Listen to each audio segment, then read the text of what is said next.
Hi, everybody. I'd like to introduce you to our newest area of study. We're going to be talking about something called foreign policy. And what we're looking at here, in particular, is the Great Seal that's used to kind of represent the United States. And it has a lot of symbolism to it. So I want you to take a look specifically at some of the areas and some of the features on this particular seal. It'll give us an idea, really, about how the United States deals with its relationships with other countries. So the first thing we'll take a look at right here. We see the eagle, which is a representation of freedom, holding what's known as an olive branch. And from previous study, we know that an olive branch essentially stands for peace. So what we've got here is that the United States always wants to have an opportunity to have peaceful relations with other countries. Then we take a look here at what it says in the words. It says the words e pluribus unum, and those are Latin words meaning together we are one, or from many one. And that just simply means that we have a lot of different states, but we are united in our relationships with other countries, having each other's back, things like that. Then we've got another symbol here, the arrows in the other talon of the bald eagle. I think we have an idea of what the arrows stand for. That means that we are willing to fight too, if that's what the relationship and what the situation calls for with other countries. So, really, what we have here is we've got two big symbols representing peace and war, and knowing that we are all united together as a country, the United States of America. So, what we're talking about again here is what foreign policy is, and this is simply um, really how the United States uh, has relationships with other countries and how we deal with situations with other countries because we all live on the same planet. And the United States has to have what we would call a foreign policy in order to understand how those relationships work and why they are the way they are.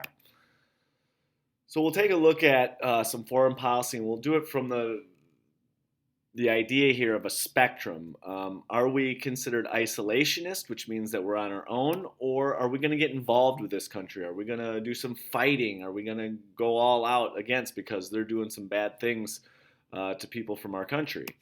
So, as it's defined, it's guidelines for how the United States interacts with other nations. And really, presidents decide whether the U.S. should get involved with other countries or isolate ourselves and do not get involved. So that means that the president can decide, are we going to go to war with these people? Are we going to have diplomacy, talk it out, try to figure things out? What is that going to look like? So we'll be using this spectrum throughout to kind of determine what the earliest presidents did in terms of being isolationist or involved.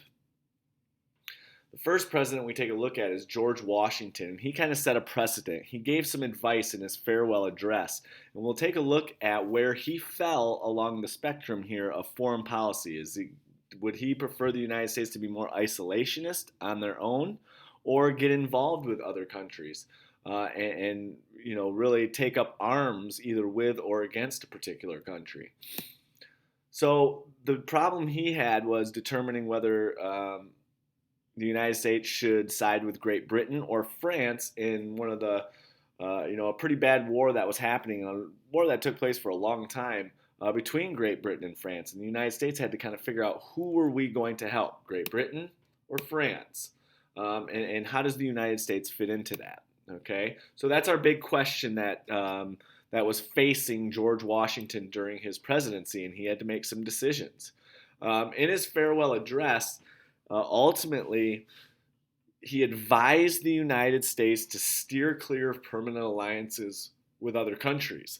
And that just simply means that we shouldn't necessarily side with one place or another.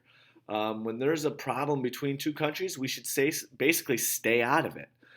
So he was advising the United States to kind of do our own thing and steer clear of these alliances with other countries. This is a policy that's called neutrality, which means that the U.S. won't choose sides between nations that are fighting. Okay, and that's really kind of started this policy known as neutrality. This foreign policy became known as isolationism or not making alliances with other nations. So it's easy to see here through the advice that he gave, it shows that he was more on the side of isolationism on our spectrum. So he thought the United States should not get involved with other countries. Now we're going to take a look at the first 5 presidents, George Washington being the first, and we'll see, did they follow George Washington's advice? What kind of problems were they facing, and so on. So this will get us started with our understanding of what foreign policy is and the choices that former U.S. presidents made with this particular policy.